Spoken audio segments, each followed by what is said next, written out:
right, let's do it. It's podcast day. It's podcast day. But not really, but who'll know the difference? Who will know that we just had a recording session a week ago? I know. For us, it's so weird. For everybody else, it's normal. It's like being in a completely different timeline.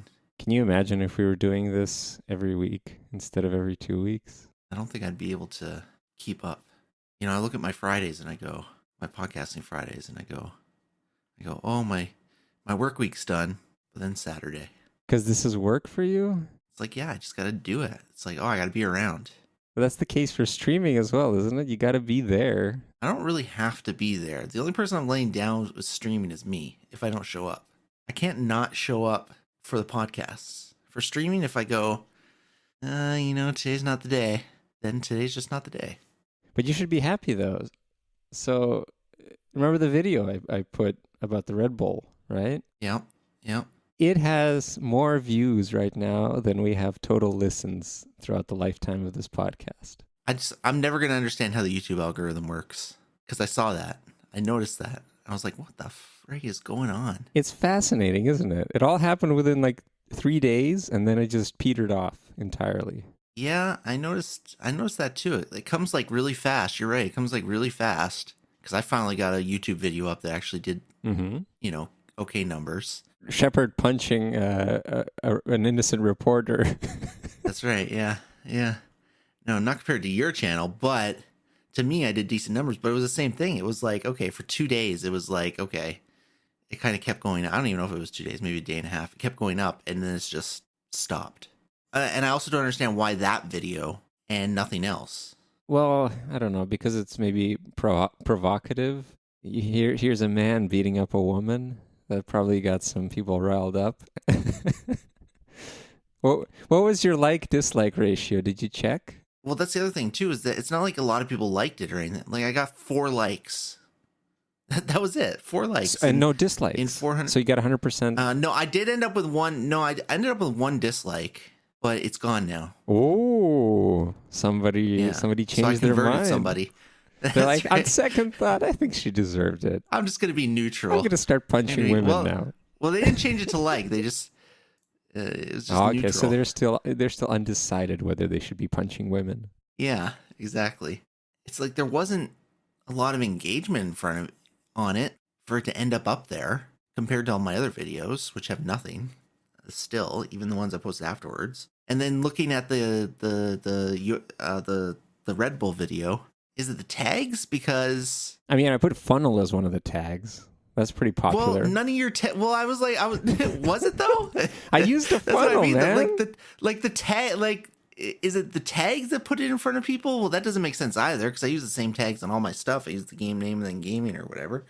But none of the ones on your Red Bull video I can imagine being that popular. Like, I don't understand how things get in front of people's face. Like, I don't know. Maybe what happens is YouTube just randomly puts it out there, and from that initial attempt, it gauges whether it should keep putting it out there. So like, let's say it puts every video out there for just one show or 2 shows or something. And then somebody gets that video and they're like, oh yeah, let's watch this thing all the way through. Then YouTube will see, they watched this thing all the way through. Let's put it out to 10 more people. And then, depending on how many of those people watch it all the way through, they'll put it out to more and more and more. So it's like, if you get lucky at the beginning, it snowballs. But if you don't get lucky at the beginning, unfortunately, despite how good a video might be, or at least a short, I don't know how videos work, but for shorts, perhaps this is how they do it. Then it goes nowhere, which is a shame, because it's like, that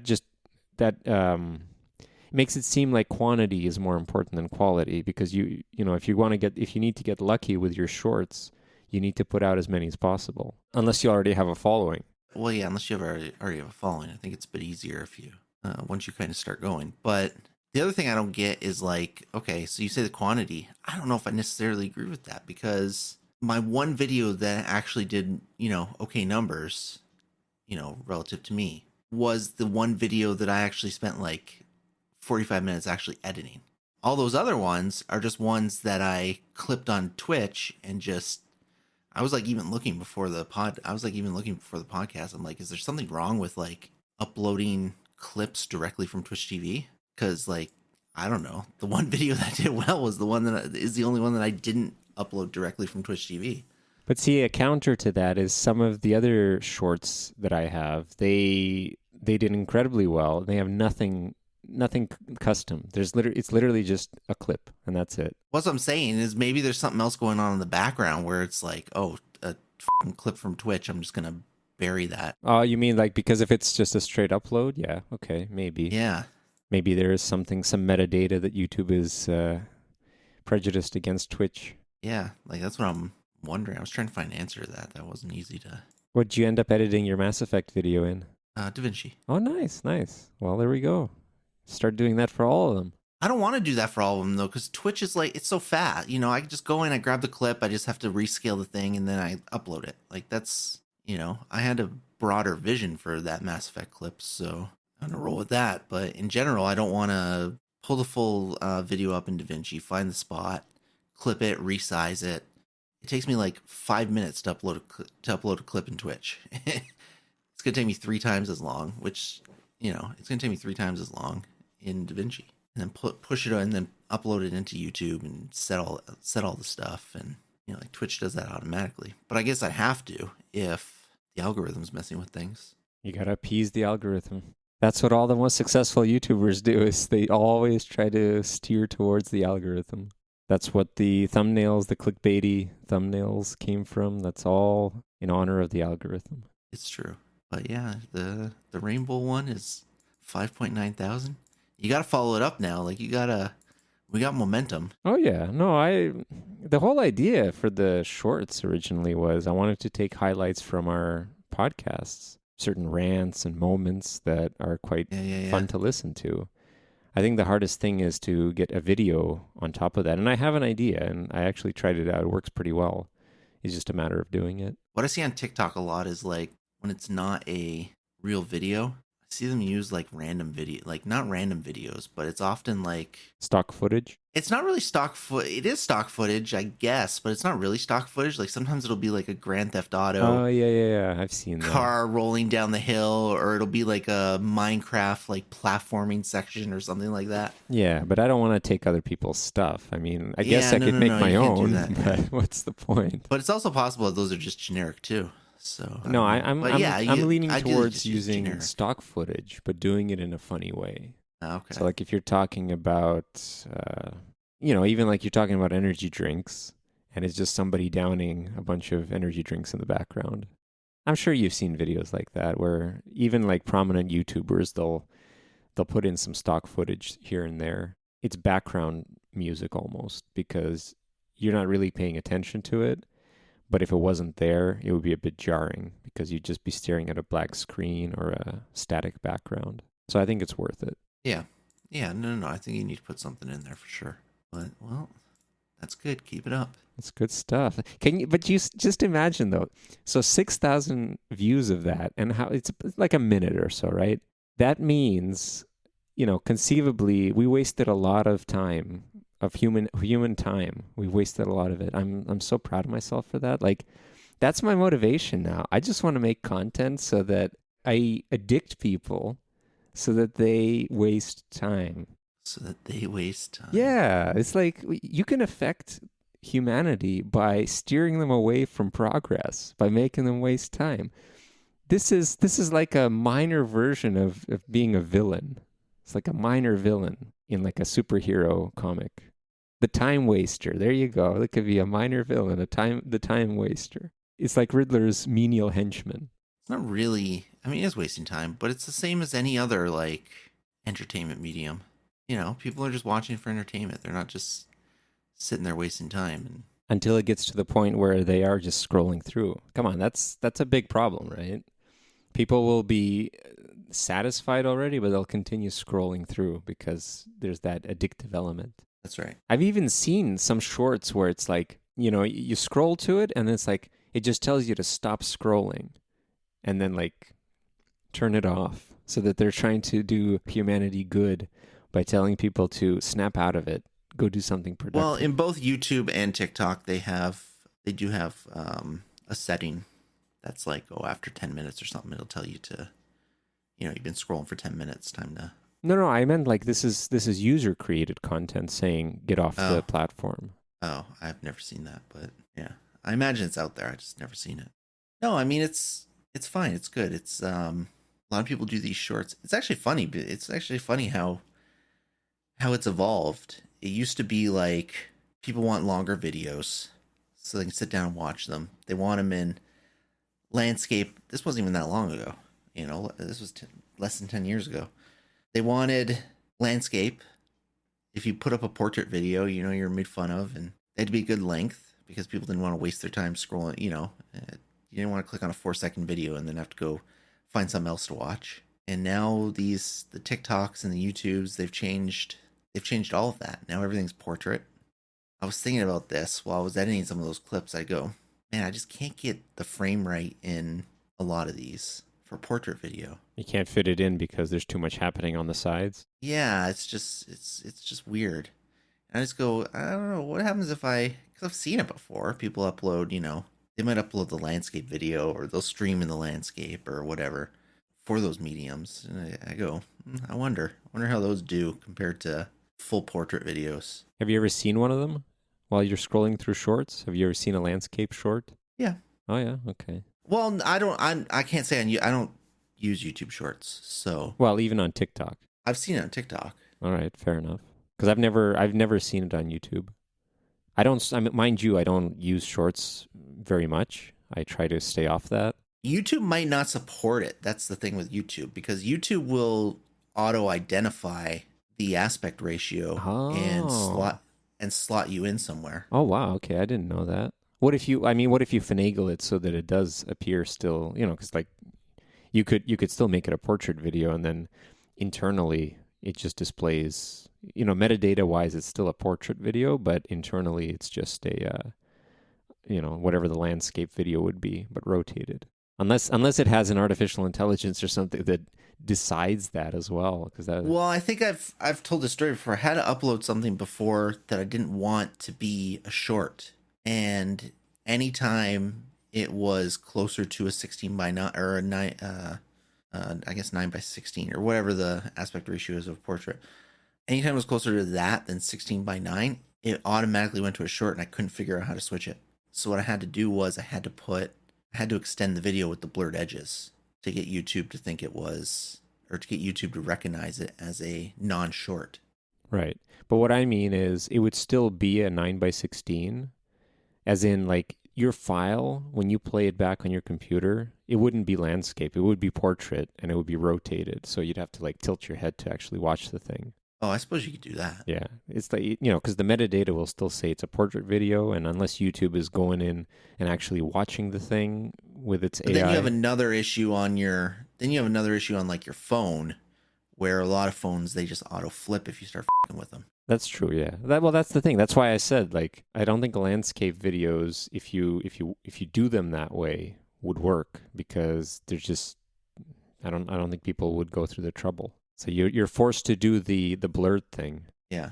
There's also a bit of a challenge, to fit everything into a vertical space like that. It is fun. It's like it's a little mini game for yourself. But sometimes it's just not possible though. Well, you know what? It's like in bowling where you have unless you download it and you do cuts and all that. Like you can do cuts and all that kind of stuff, and you can be like, if something's happened on the side of the screen, you can like cut over to the side of the screen and. That's what I meant. That's what I meant by whatever. It's a challenge. I think I shouldn't say this. I don't know how most creators upload their clips. You think they just take it directly from Twitch? I'm not even saying Twitch. Like sometimes you can just like take your. I'm talking in general, not even necessarily like gaming or whatever. But you just take your video and you upload it through the system, and you can do everything that way. Yeah, but so if it's a phone video, that's very simple because phones are already defaulting. Well, that's true. Portrait. Yeah, it's already kind of where it needs to be. Yeah. That's true. But I think if somebody's doing it with a pro camera, like if they're actually making a video for the channel that's supposed to be viewed normally. Yeah, they're probably running it through an editor. Then they do have to edit it, yeah. I don't think they just willy-nilly take whatever. Because I noticed that, like, if I've seen it before. I've seen longer form videos, and then from that same channel, I'll see the short where they take, like, the most interesting bits. and they do have to do stuff. They don't just, they don't just cut off the sides or whatever. They need to actually make it so that it's coherent. It's true. Yeah. It's true, though, sometimes it's really difficult because if you have something happening on the far left edge, something happening on the far right edge, thankfully it's not all, like, it's often not the case because humans also can't really do that, right? If you're focused on something in a game, if the game developer did a good job, they'll make sure that your focus is on one place. Otherwise, if you're darting back and forth, that's also not very good design. Depends on what you're going for, though.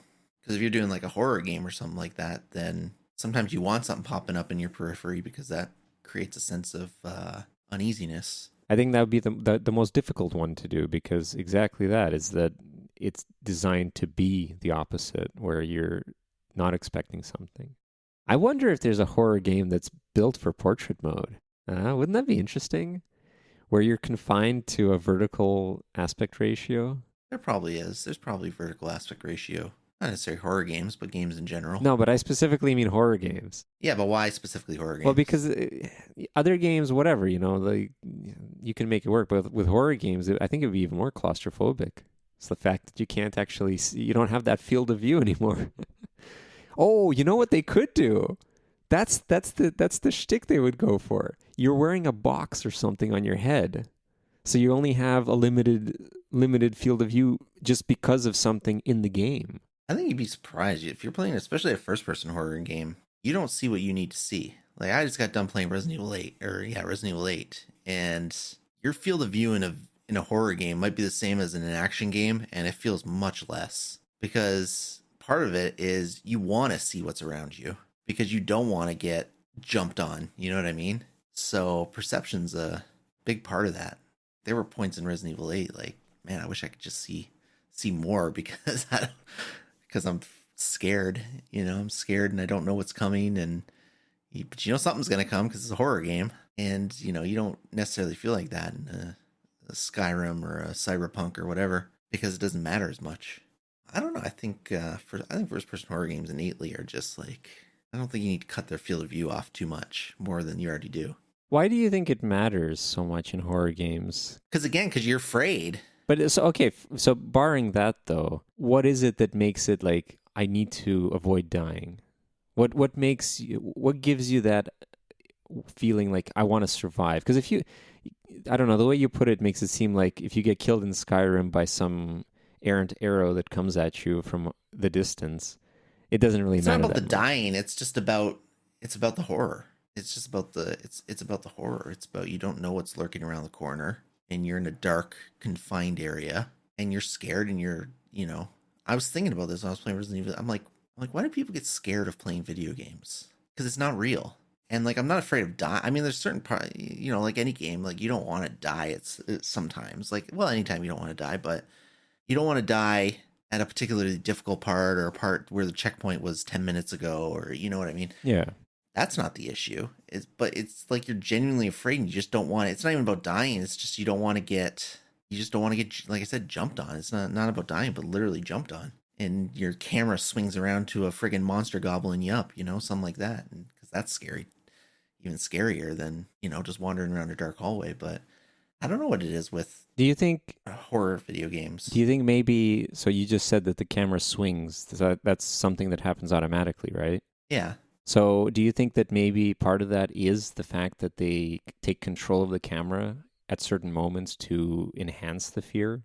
Because that doesn't happen in like other games, right? Where I guess, yeah, sometimes they'll take away the camera, but they'll show something in the distance. They're not going to attempt to jump scare you. Yeah.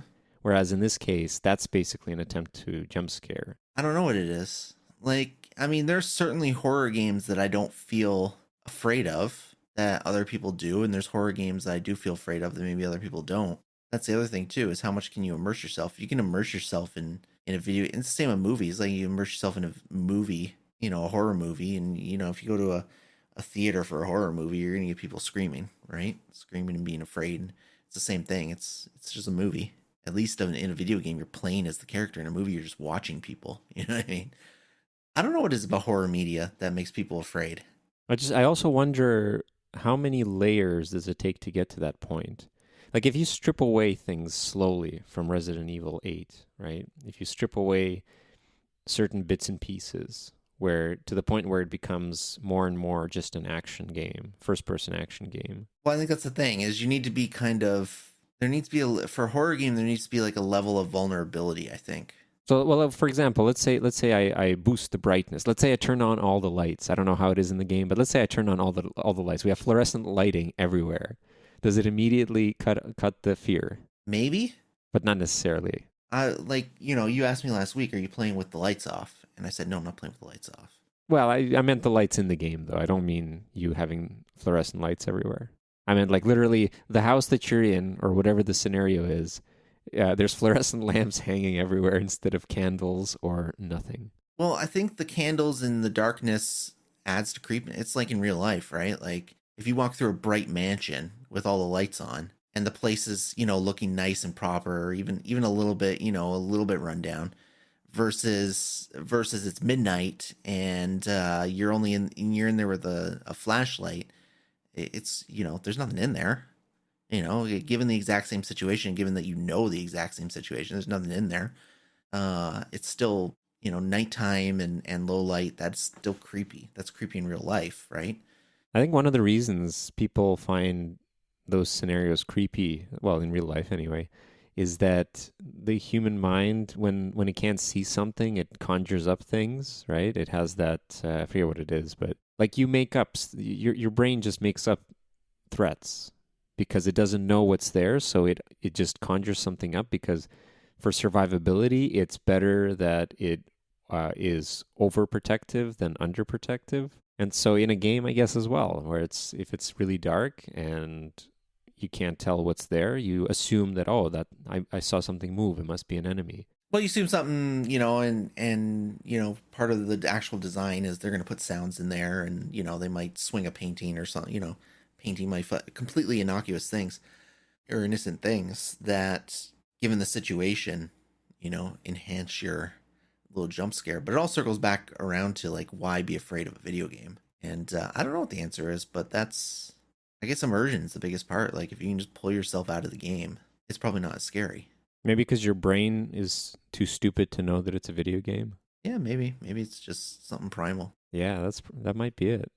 Because I mean, how does it know that if you're walking around a real mansion where it's dark and dreary, versus if you're walking around in a digital mansion, how does it really know the difference? That primal part of your brain, obviously not the conscious one that you're actually observing things with currently. I don't know. I don't know what it is with that, but it happens. It's a real thing, and it's easy to get afraid. But I don't think you need to limit your vision in a lot of horror video games to achieve a scarier effect. I think it probably maxes out at some point. Like if you could, probably maxes out and diminishes at some point. Like if all you have is like a 10 pixel wide strip down the middle of your screen, I'm thinking you're not going to be too afraid. It's a little slit. You just see a little slit through your helmet. Slit. Like what? Yeah, exactly. What was that? And then there's a camera pan, and you're supposed to see a big monster, and it's like, what is this? I can't. It's like somebody. You know what? That'd be like a comedy horror game. Somebody has glasses.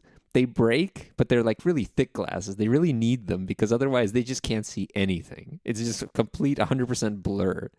And then they just can't tell what's going on. It's like then it just becomes laughable because how can you know whether it's actually scary? Okay, yeah, there's some stuff happening. What am I supposed to do about it? Exactly. Like I don't. Yeah, there's diminishing returns, I think, on narrowing your field of vision.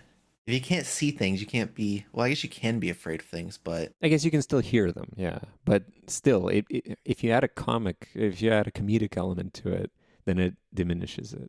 I wonder if blind people get scared of horror movies. I don't want to say horror video games. I know some blind people play video games, but horror movies. Yeah, that's an interesting question, actually. Like you get the closed captioning, and they're like, "Monster jumps out of closet." Camera swings back. Yeah, I don't understand how that would be. I don't understand how that'd be scary. Painting is askew. Painting what? I don't know. I guess it would take you out of the moment. Although, you know what? I think I'm sure that there are audio renditions of horror things. Just like this is the most the first one that comes to mind. It's not a horror thing, but there was an Assassin's Creed, not audiobook, but an actual like audio play where it was like a movie, but it was just audio based. So, they'd have a full cast and everybody's acting out their part, but it's only audio. So I'm sure that there's things like that for horror as well. So, however they do it there to try to be scary, that would probably... Even books, like you have horror books and you have people say like, oh, that was so scary. Yeah, and if you immerse I don't yourself. think I've ever been scared. I've never, I don't know. I don't know if it's just, I don't think I've ever been scared by a book. Like at worst, it's like, oh, I wonder what's going to happen next. I wonder if the monster's going to catch him or whatever, and then you read 3 paragraphs later. But it's never scary. Like, I don't know. Like books, I've never been scared by a book. Like, you have a lot of emotions on books. I don't understand how you can be scared while reading a book. Because I think a lot of element of horror is also like the instant surprise. Like the jump scares, of course. Like a lot of people are jump scary, but you got to read the words so that it simulates a jump scare. Well, but not even jump scare, like even atmosphere. Like unless you have like a ridiculously vivid imagination that just tricks you into thinking it's in some form, materialized. Like even if they describe a creepy hallway and the sounds and all that kind of stuff, it's still like you're still just reading. It's not there. Like at least in a video game, you can say, "Oh, it's like there." You hear the sounds in your headphones, on the TV, whatever. You see the lightning strike outside, or you see something skitter across a window, or in another room or something like that. Like there's all of that you can't get in a book. Yeah, I think so. It's the peripheral vision that's lacking. It's the fact that you can see things happening around you. Because when you're reading, it's linear. There's no parallel processing when you're reading. Whereas if you're watching something, well, I guess if you're listening to it as well, there's always parallel processing. It's like there's multiple things being caught by your eyes, by your ears. That doesn't happen when you're reading. So that is the main difference, I think. But, regarding imagination, I think when kids are young and their imaginations are more robust, you could say, where they haven't been weighed down by life's problems. Right. They do get more scared, I think, when they read. At least, I feel like that's how it used to be when children used to read. Yeah, maybe really young kids who don't really realize that it's not real. You know what I mean? Like once you... No, but even, like, you still have an imagination. You see kids and... It's true. It's true. I mean, I don't know. You immerse yourself. It's the same as with video games. You know it's not real, but you still immerse yourself enough. You have such an imagination that you still trick your brain. But I don't understand how you can immerse yourself enough to... Because like I said, in a video game, you can immerse yourself in a video game. You don't have to immerse yourself that much in a video game because it's there. It's right in front of you. You're playing that, you're playing that character. You're supposed to be, the whole point of the whole point of a video game is you're going into that world. You know what I mean? Like you're in that world. You're that character. Like I said, to take anything from reading and to immerse yourself in it, I don't even understand how that's possible that you can immerse yourself in it so much that your brain or in your head, or you just go into it. You know what I mean? It's a whole other level that almost seems like surreal. But it does happen, especially people of the older generations who used to just read and didn't have TVs and maybe TV, but there was no media that was as grandiose as nowadays. Because my dad, he always gets immersed in books. So like for him, he imagines characters and he goes into those worlds. Now, again, for horror, it's different. This is more like, he'll read a fantasy novel and for him, it'll be the same as for us playing Witcher 3, whereas he's reading the books and he's feeling like he's in that world. Right. No. I get that though. And I'm not saying anything about those kind of genres. I'm specifically talking about fear. How can you read something fictional and I mean, if you get a note that says I'm going to kill you tomorrow, then I get it, right? But what if it's fictional? What if it says, by the way, this is fictional? No, and you have like, no, and you like fucking know that this is real. Like you're going to die. You're going to die tomorrow. All right. That's just what's going to happen. And it's like real. Okay. I'm not talking about that. I'm talking about complete fictional fear. I don't understand how it can be derived from writing. I don't know. I mean, somehow Stephen King has made a living out of it. So what's the deal there, right? I've read Stephen King, though, and I've read a fair bit of Stephen King. My grandparents love Stephen King. even from a young age, there was always Stephen King books around. And I don't know, even, even reading them, it's like, okay, it's interesting. It's as interesting. It can be as interesting as any other book. But the one thing I've never gotten from a book is fear. But so I wonder, why is he so successful?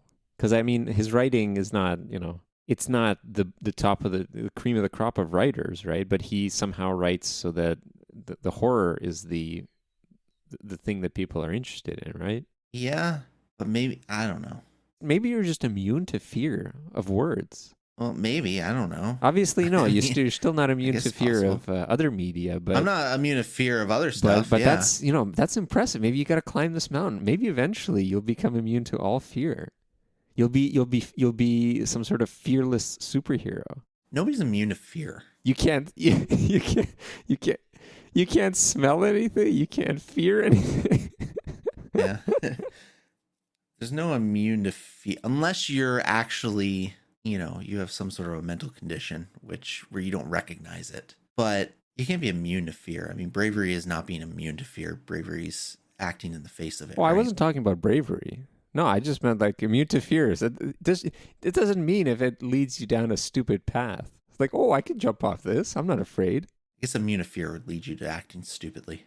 We've developed fear for a reason. It's not a random emotion. I always love when people say like about, I always see people talk about skinwalkers and all that kind of stuff and About who? looking at, just whoever, and looking at people and feeling uneasy No, but what do and you all mean that with kind of stuff. skinwalkers? As in, like, what do you mean by skinwalker? So skinwalkers are urban legend of beings, alien beings, monster beings, whatever you want to call them, that can assume the form of other creatures. Ah, yeah, okay, fair enough, fair enough. So whether it's humans or animals or what have you, and every once in a while you see, if you scroll on the YouTubes or the TikToks or whatever, every once in a while I run across videos of like an animal acting weirdly, and everybody will be like, "Oh, that's a skinwalker." Oh, you can tell. You tell the way they blink. Or there'll be like a thing where like a dog will disappear behind a barn and a human will walk out the other side. Oh, it's a skinwalker. Told you so. Okay, whatever. Whatever. But then you get people to say, oh, I look at that person and I get just this uneasy feeling. And so every once in a while you get somebody who goes, well, if you're getting an uneasy feeling, we've developed that for a reason. Our bodies know. We develop those feelings, those innate feelings for a reason. So if you think you're looking at a skinwalker, your brain is telling you are looking at a skinwalker. Well, I mean, that's a bit short-sighted. I mean, I agree that our uneasiness is an evolutionary trait, but it's not always correct. No. There's definitely a line. It's the same thing as I said. Like your brain is your primal brain is very pessimistic. We gradually try to fight that instinct, but Not pessimistic. well, not pessimistic. It's not Overly pessimistic. protective. It's Overly protective. It's protective. Like yeah. that's why if you're in the forest or something and you see anything strange, anything out of the ordinary, even if it's like just a branch that's misplaced, you think, oh, there's something dangerous there, even if clearly like, oh, there's nothing wrong. Here comes a bear barreling around a corner. Yeah. Yeah, it's weird. It's weird it works, but I don't know. For me, it doesn't work on paper. Like it doesn't. For people, it does. Good on them. I don't enjoy books. I don't enjoy those kind of books or short stories or what have you any less because I don't elicit fear. Like I said, I like any book. You can it can be a horror book and still be interesting. You want to know what happens next to the main character, to the monster, to the whatever. But it's just there's no real fear response for me. And I don't understand how there can be, but I don't know. I think that's the tricky thing about the human brain, I guess. It's different for everybody and it doesn't always make sense. We don't know enough about it. We don't know enough about a lot of things, do we? Yep. We don't know our own bodies. We have all these diseases that pop up that there's literally nothing we can do about in a lot of cases, in most cases. We don't understand the brain. Oceans, they go, oh, we've only explored 5% of oceans. We don't know everything that's down there. I like the ocean conspiracy theories because people go, oh, well, NASA started off exploring the oceans and they explored the oceans for like 2 or 3 years. And then they decided we don't want to do it anymore. There must be a reason. Yeah, probably because it's not as exciting as you think it is. Who knows? Maybe it's even more expensive. Yeah, that's true. Yeah. We don't know about space. We know almost nothing about the area not immediately around us. And we don't know a lot of things. I do think, though, that, we have progressed. You may say that we don't know the human body, but we certainly know it a lot more than we did 100 years Well, ago. we know more than we did. Yeah, Yeah. it's just because it's all complicated stuff, right? None of it is easy, but we gradually make progress. That's how it is. Same with space. Space is difficult because you got to get the funding to be able to explore it. So that's something. And then same with oceans. I'm sure that there are researchers, but for the same reason that space is difficult to explore, you can't really explore deep under the ocean. That's true. No, I think humanity overall has made a lot of progress. Well, I'm not saying we didn't. That's in I'm just spite saying there's of a lot we don't me know. wasting their time. Yeah. With your stupid Red Bull videos, you're setting us back. You're setting us back millennia. Oh man, I want to see. Can you imagine? Set humanity back millennia 1,000 years from now, people are just going to be watching your stupid Red Bull video forever on a and ever. screen forever, just drooling. That's They'll the just be dream. nothing else. Buildings behind them will be crumbling. I think that's probably what I want in the end is something to immortalize me. Not for good reasons, but just something to immortalize me. Hey, here's that guy who wasted and destroyed humanity. That's true. Yeah, you destroyed humanity. If you destroy humanity, then you're still not immortalized because there's not going to be anybody around to... Well, eventually those skinwalkers who are currently animals, they'll transform back to their normal selves and be like, yep, he's the one who did it. Yep, he's the one who did it. He did our job for us. Immortalizing yourself would be a hell of a feat. Realistically. I mean, you think about it. The average person after they die doesn't even last 100 years in the memory banks of people. Unless they had something famous to show for themselves. That's not even worldwide. That's even within your own bloodline. I don't know how much you know about your family, but I know obviously my parents, my grandparents, my great-grandparents, and that's literally it, 3 generations back. I don't know my great-great-grandparents. I don't know where I came from. I don't know anybody outside. I don't even know my great-great-grandparents' siblings, my great-grandparents' siblings. And it's just like anybody further back than that, even in my own blood, they're gone, for forever. You don't even have a hope of getting, unless they did something, and you do an ancestry thing. They go, your great-grandparent was Abraham Lincoln or something like that. Okay, Oh man, jackpot. cool. But it's not, but it's cool. It's just like you're gone. Even like music artists, I think about it, okay, Taylor Swift's a big one, but the ones that are just kind of there, how much longer are they going to just be there for? 100 years from now, are people going to remember almost any music from the 1960s, 70s, 80s, the big music years? Or that artist that does that song that you hate in Rocket League. Yeah, nobody's going to remember him. To be immortalized it's a hell of a feat.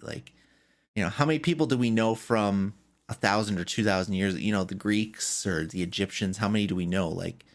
A handful of. How many do we actually know the history of? Even less. I mean, there wasn't that many back then, right? There's only those handful of people, maybe a few more. And that's it. Yeah. Only a few more. It is funny though when you put it that way. It feels like the societies back then were smaller. I mean, they were, I guess, in some sense, but they feel there were a lot less people. Tiny. But they feel tiny because we just have these nuggets of people to refer to. Well, we don't even think about that. It's easy to think about the 80s or the 90s or the 70s or whatever. We have videos, we can see the people walking around. You kind of get a scope of that, and a lot, a lot more famous people because of the recency. But I'm sure there were a lot of famous people during the Greek era, relatively speaking, and that we have no idea of. Who knows what they were? Maybe a famous bard or something like that nobody ever wrote about. They were just somebody everybody knew of back then. And now, they're gone. They're like, oh, they're probably telling them oh, you're so famous, you're so popular. And not anymore. Not anymore. But it's just, to immortalize yourself is a hell of a feat. It's a hell of a feat. Even, there's even rulers. There are rulers that people don't know of. We know the big ones and for a large part, we know general lines and all that. But there are a lot of rulers and nations that we don't know of. So, you think back, to the early U.S. presidents or something, like in 1,000 years, the U.S. probably won't exist. I think the average lifespan of a nation is something like 400 years. I don't even, maybe not even that. I can't remember. I saw it the other week. I can't remember what it was, but it was a very short period of time. And the U.S. is like just about there. Can you imagine? Because, for us, it doesn't really matter, but can you imagine if you're born right at the end of that lifespan? It's like you got to grow up through the destruction of a nation. That's terrible. Might not be the destruction of a nation though. It might be a few states secede, and But still, it's like it's not. It turmoil. doesn't, and not necessarily going to be violent. But still, you grow up in a tumultuous time. Whereas somebody born in the heyday of a developing nation, where it's like past the growing pains, but it still hasn't hit that point of, oh, now it's declining. That's the best time to be born.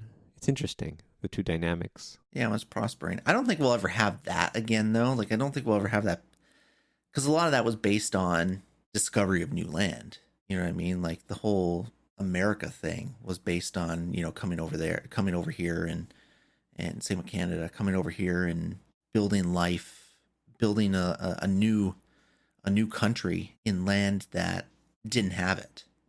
I mean, the indigenous people and all that, but to have the European society. Yeah, we certainly don't remember those indigenous people anymore. Yeah, not much. If you're talking about like the most recent societies that we don't remember is probably those. Yeah, that's true. Actually, it's true. But nowadays, you're not going to have that weird. You're not going to have that period of growth. Essentially, the best you can hope for is something like Brexit. Like that's you're gonna separate, and then you're gonna be on your own. You're gonna have to figure out your own economy.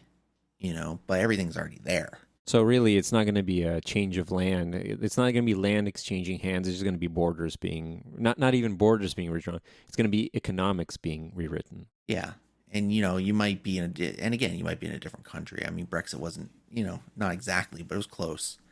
But you might end up with the United States. Being the United States, you might end up with something like Texas just being its own country. Like I don't live in the state of Texas anymore. I live in the country of Texas. And yeah, it might be violent sometimes. Not always though. A lot of it's just we're unhappy. And you say like, oh, imagine being that. Like I think with the division in like the United States and it's even coming to Canada, I think that's already like the path is already there. Like I don't think like you look at US politics, I don't think the two parties I think the two parties are less compatible with what's needed for a national government than it ever has been before. And if it doesn't get fixed, it's only going to get worse. That I think at some point it's just going to be we just split the state, like we just split the United States. Like we're not compatible anymore. They're not united anymore. Yeah, exactly. It's going to be the states of America. Exactly. And you already kind of see some of that. Like Texas was calling for secession because the border crisis and everything, all the illegal immigrants coming over and feeling like the federal government isn't doing enough, and they weren't letting them control the borders the way they wanted to. So it wasn't even that long ago they were saying like, oh yeah, we want secession. Now how big that is or how serious that is, that's a different story. But eventually it turns from minor discontent and words into actually action, right? Same with like government, Quebec here, right? They're always talking about splitting off from Canada, and they never get enough support. Eventually they will. Every 10 years or something, they try to vote themselves out of the country. Let them, but there's not enough support right now. So I think that's another thing. I think you'll see, maybe even in our lifetime, I think you'll see Canada's borders change and a new country formed on our front. I wouldn't be surprised. And it's not messy. It's not always messy, and it's not even all that exciting. Life goes on. All of a sudden, we have Quebec doubloons to exchange. Yeah, that's the other thing, right? The currency.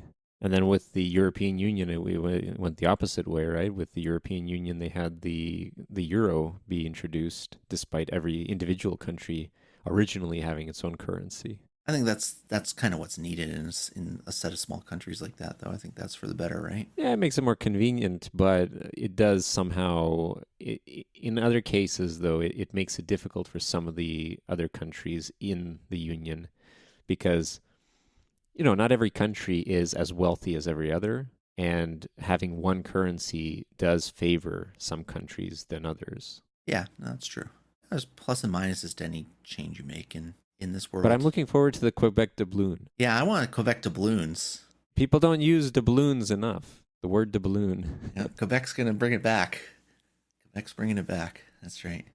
Anyways, Did you watch the movie? you know what? I didn't. I woke up this morning and I was like, shit, I forgot to watch that movie.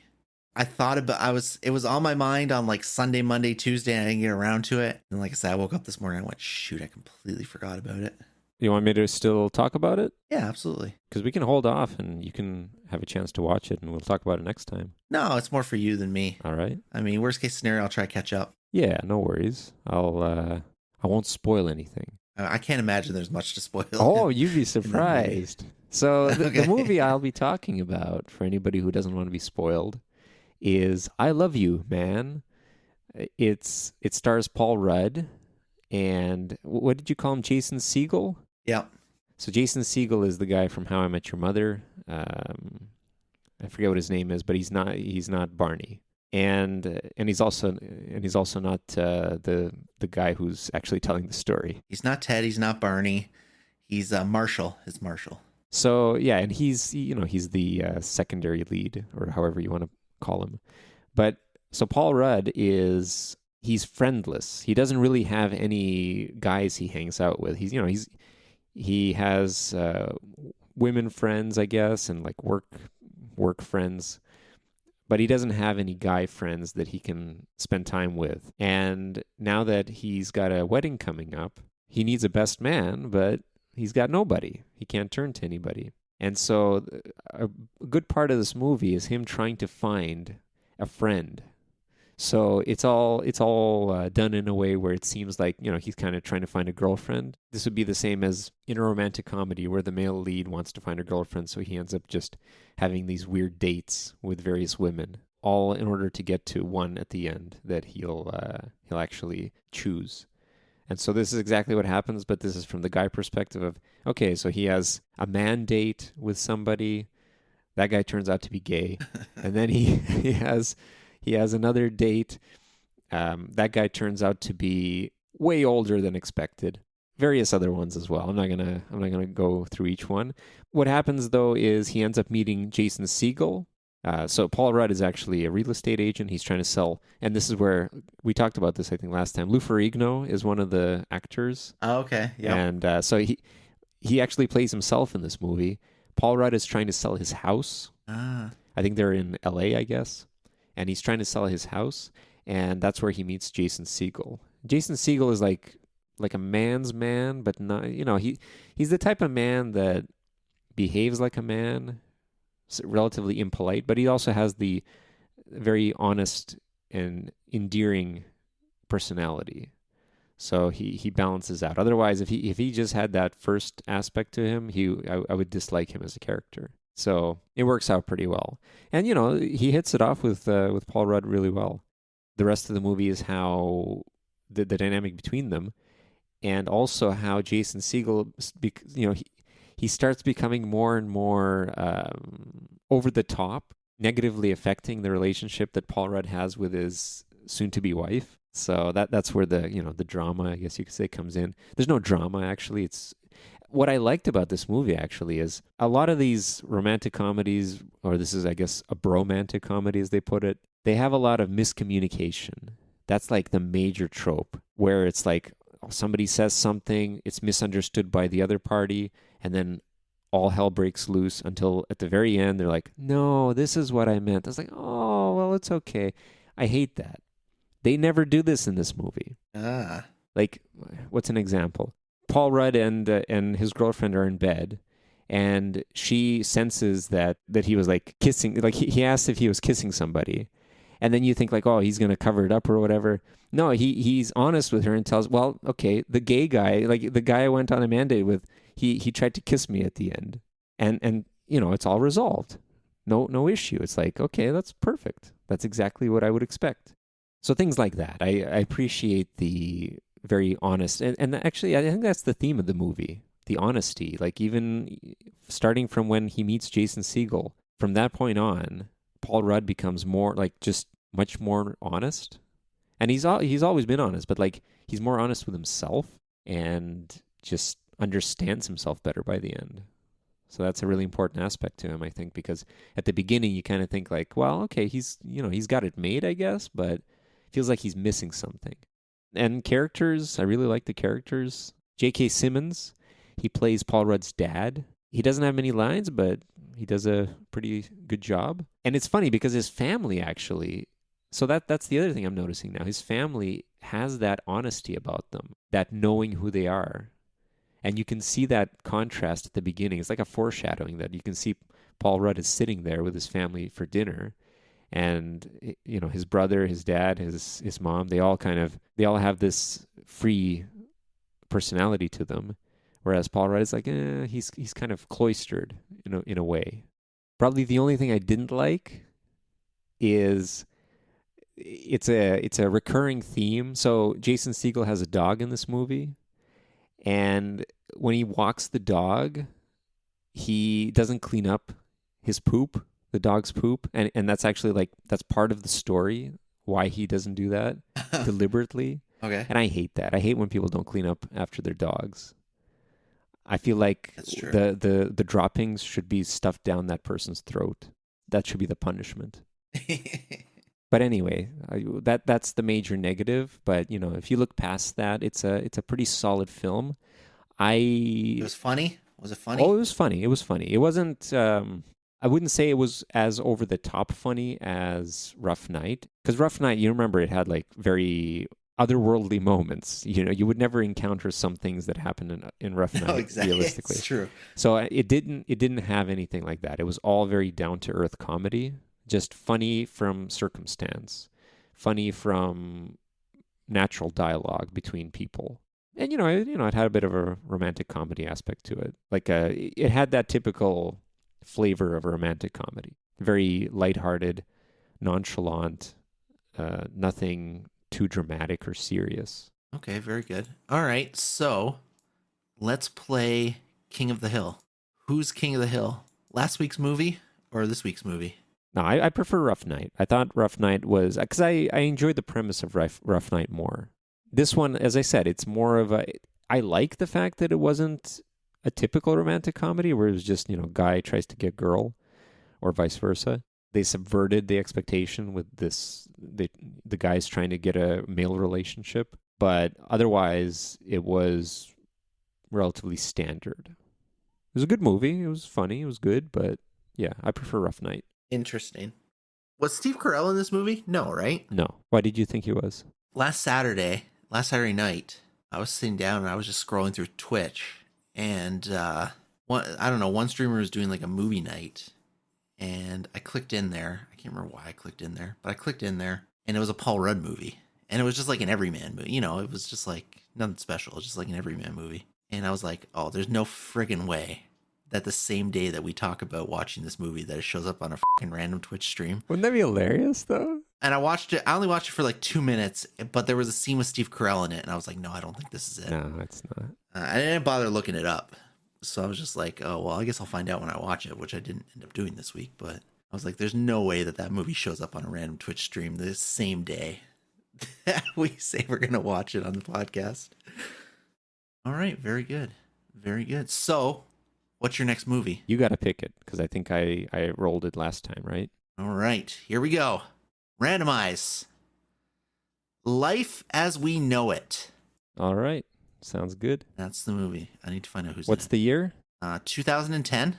It's a romantic comedy. Oh, for again, another romantic comedy. I know. I don't know how we keep pulling these. Eventually it's gonna get to the point where I hate on the movie, not because I don't like the movie or the movie's bad, but just because I'm sick of the genre. I think what maybe we can start doing is changing some of these selections. No, I want to see how far the comedy goes. You think just always all? Just always all. I want to see. It's got it. Like, it's gonna give us something good someday. It's gonna give us something good. Yeah, this one I don't know the actors in it. All right. Well, Katherine Heigl. Well, I mean, I'm sure somebody does. Like Katherine Heigl, Josh Duhamel. I'm not familiar with them, but I think I've heard their names.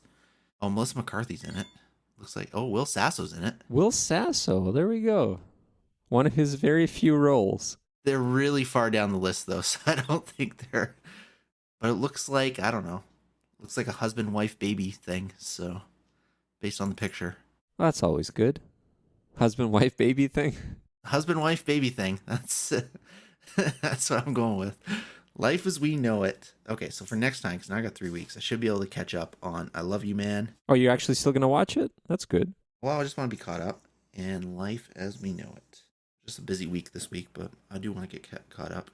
I had to do my new computer stuff. How is the new computer treating you? It's good. She's quite nice. Everything was pretty seamless, actually. I was kind of surprised. I thought it was going to be a lot more cumbersome of a setup. But I copied all the files onto all my files from my old computer onto a hard drive. Actually, I haven't pulled them all onto my new computer yet, but I just got the hard drive plugged in right now. But getting everything set up was nice. Exported all my profiles, which was, I wasn't sure how well that was going to work, but it seemed to work just fine. So like my Go XLR and OBS and all that, and that seemed to have been pretty smooth. So I got that up and going. I forgot to download Discord and Audacity until 10 minutes before the podcast, but that was quick. Because you're recording on it now, right? Yeah. Well, it's all good. So that was quick. I mean, I hope it comes through all right. Everything looks okay, but I'm still recording it on my end, so it's all good. yeah, if anything's wrong, yeah, you're good there. So yeah, everything got set up nice, and it seems to work quite well, and it's nice and quick, which is good. And I haven't had any overloading any things, and I got to stream with the new with the graphics card encoder, so that's also nice. I got to play some games that I wasn't sure if my old computer was going to be able to handle, so that was also good. Actually, the one thing I was a little bit surprised on was the one thing I had to do on Sunday was I had to run out and I had to get a DisplayPort cable because the 4070 Ti only has one HDMI slot, which I never even thought of because my 1080 Ti has two. Yep. That's the reference now is 3 DisplayPort, 1 HDMI. Is that why, though? Isn't HDMI like... It's cheaper. HDMI is expensive because they have the patent on it. Oh, that's right. It's proprietary. Yeah. There are cards, though, like some manufacturers do make 2 HDMI, 2 DisplayPort ones instead, but that's not the reference. That's not what NVIDIA doles out as the reference material for them. Well, like I said, the 1080 Ti, that's what the 1080 Ti had. Yeah. But and I wonder if maybe granted. that one was also eventually given 2, and originally it started with just 1. Oh, yeah, maybe. Yeah, because I didn't get it when it first came out. So. It is a pain, though, yeah, because, like, DisplayPort is good, but only for monitors, because TVs don't normally have DisplayPort. I mean, at least, before I used to have a monitor and a TV hooked up to my computer, but a small TV, but I did recently, 6 months ago or something like that, switched to 2 monitors, so that worked out well, but yeah, it's so I had to run out and get a cord. I looked everywhere. I was like, I could have swore I had a cord, but also I've moved since, switched that kind of setup, so it's possible I was like, I'll never need this again. Everything's going to HDMI. Well, I was wrong. No, DisplayPort that's still a big deal. Yeah, well, yeah, clearly. Now I know, but so I had to run out and get one. Just a crappy little one from Walmart, no name brand. I was like, I don't know how this is going to be, but it's all good. Yeah, it's only necessary to get a proper one or like a high-end one if you're trying to run a monitor that's more than 60 hertz and or if you're trying to do 4K and or HDR. That's when you actually need like a properly licensed cable from DisplayPort. I see. Okay. I've run into that struggle myself. That was frustrating. Well, I hooked the DisplayPort up to the monitor that I don't play games on, so... Yeah, then it's fine. Actually, the monitor that I hooked the HDMI cable up to only has an HDMI slot, so I didn't have I was like, well, that's lucky too. At least they have one HDMI slot in the graphics card, because otherwise this monitor would have been useless. No, they always have to have at least one HDMI, because, people do buy cards for TVs as well. Yeah, that makes sense. Anyways, let's play Pokemon. No, I got to do my word. Oh, you got a word. I got to do my word. It'll be quick. I just got this one like 2 days ago.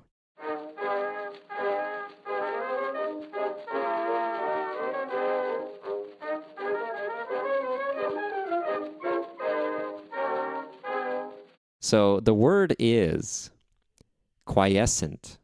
Quiescent.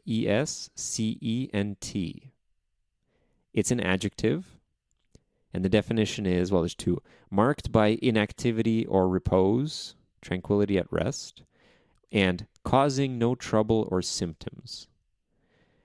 And I noticed this. You know how I noticed this? It was in a log for one of the services we use at work, and it was part of a function name. So like there's a log message saying blah blah blah, and then it'll say the function that is related to this log message, and the function is quiescent callback. So I just thought, man, is that actually a word? And I looked it up. Wow, it is. Is that word related to quintessence? No, I don't know if it's quintessence, but I thought it was like acquiescence. Oh, acquiescence. I just never heard quiescent. I thought it was made up because, developers will make up words in programming. Quintessential. That's what I was thinking of. No, I don't think it's related that. To quintessential. No, it does not look like it is. It's a nice looking word, though. It is. QU words are always very nice words. Yeah, they don't happen often. It's true. There's not a lot of QU words out there. QU is like a letter combination that should just be one letter because they always go together in English. I don't think there's any case where a Q does not follow a U in English. What will be the symbol for it? I don't know. Just join the two together? No, I don't think so. But it could look like a phi, like a lowercase phi. There you go. Because that's kind of like them joined together, right? Yeah, you could bring back some Greek letters. That's one of our useless. I guess not useless because you wouldn't necessarily. Well, you would. You'd replace Q with. There'd be no reason not to. But I guess in maybe another language, there's still some situations where Q doesn't follow a U, or a U doesn't follow a Q. Is there Are there any English words that just start with Q and then, or have Q in them but don't have U after? I'm pretty sure the answer is no, or maybe only one. Well, what is the one? Actually, it does not look like there's any English ones. The only ones would be like ones that come from another language that is not necessarily used in. I guess trank would be one. Trank? Short form of tranquilizer. Yeah, but that doesn't count. Well, Wikipedia has it listed. Short forms don't count. QWERTY. QWERTY? Well, that's like just on the keyboard, you mean? Yeah, I guess. Yeah. But that's an acronym, I feel. Well, I don't know. I mean, we pronounce it, but that's like laser. We say it as a word, but it's not really a word. Like a lot of them seem to come from other languages, like sync. Wait, is Ouija-bo a word? Remember from The Simpsons? Ouija-bo. No, Ouija-bo is not a word. Who knows? I don't know. Maybe it is. I hate to tell you that, but Ouija-bo is not a word. But yeah, most of these are just like cinquefoil is a plant of the genus Potentilla. That's the only word here that comes from English roots. What's the word? Cinquefoil. Oh, okay. So the Q in the middle. Cinquefoil. And that's actually just a alternative spelling of cinquefoil with a QUE. That's the only one on here that derives from Middle English. Everything else is French, a lot of Arabic, and like Chinese. Well, there you have it. We can replace QU and remove Q entirely and just use a phi symbol. That's right. That's how I'm going to start spelling things with QU. You should. Yeah, I'm starting the trend. Do you have you should remap your Q to be a phi. Oh, that's true. That's actually true. And then remap it on everybody's computer at work. Put out an announcement saying, everybody, from now on, anytime you type QU, you will be typing phi, lowercase phi, which will symbolize QU. You know, it's actually funny because I guess there's not a lot of situations where you use that, but I think I'm the only one in my workplace who uses the old check form, or the English check form. Oh, with the QU? QUE, yeah. Everybody else uses the American one, which is just CHECK, right?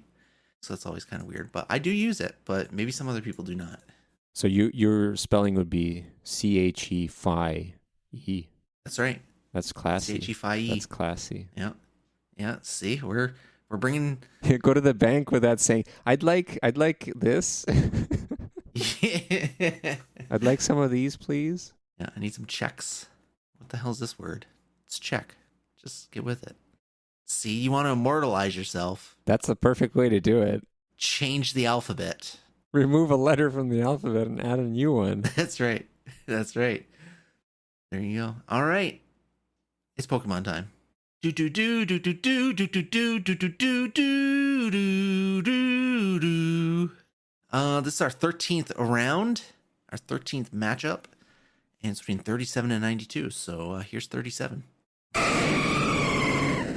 Very good sound. It starts off with the growl and goes into the high tones. That's very nice. 92. Oh, I like that one. I like that one too. It's like a little. It's like boing. Oh, it's even got like a spring. Yeah, it's even got like a boing at the end. It's like a tapeworm that's good. bouncing up and down. I'm going with 92. Yeah, I'm voting for that one. That one's very unique actually. I like that one. All right, 92's taking it. All right, here we go. 14, 53 and 76. 53. Another synthetic roar. And 76. Oh, okay. I like that. That one's interesting. This is again. It's like a dump truck or something. It kind of is. Truck passing by, but not passing by quickly. Just kind of like doing stuff, rumbling. This sounds like a Pokemon that, if every Pokemon was on the table, not just legendaries, I would have said this is like a Snorlax. Because doesn't it have kind of like a... He's snoring? It kind of sounds dopey. It kind of sounds dopey. It kind of sounds big and dopey. It kind of, for me, it sounds like a big elephant. Yeah. Like a mammoth Pokemon. Just trying to look and maybe guess what this might be. I couldn't even think. I don't know what this would even be. But I am going with 76. I do like that. Yeah, me too. I'm also going with that one too. Anything that's not just a roar is usually better for me. It's true. Yeah, that's true. I agree with you. All right, that one's taking it. All right, 15, 44, and 85. Here's 44. Ooh, that one's very like... ghostly. That one sounds like it's very ghostly, but like maybe up in the air. You know what I mean? Like it sounds like it's far away. Something you hear from far away. Until it gets close. Probably not. But yeah, until it gets close. See, that's the scary stuff. That's the one that left the message saying you're going to die tomorrow, and then you hear the sound. That's right. And it gradually gets closer and closer, so you hear it louder and louder. That's right. Until suddenly you hear this behind you. Is that the second one? Yeah, it's the second one. That's it. That actually fits. They sound like they're on the same spectrum. I wouldn't be surprised if the two are like in cahoots. Okay, those are really good, both of them. They are really good. Okay, so hold on. Here's 44. And here's 85. Man, that one's definitely like a rock Pokemon. You can hear the rocks. Yeah, but you also hear like the...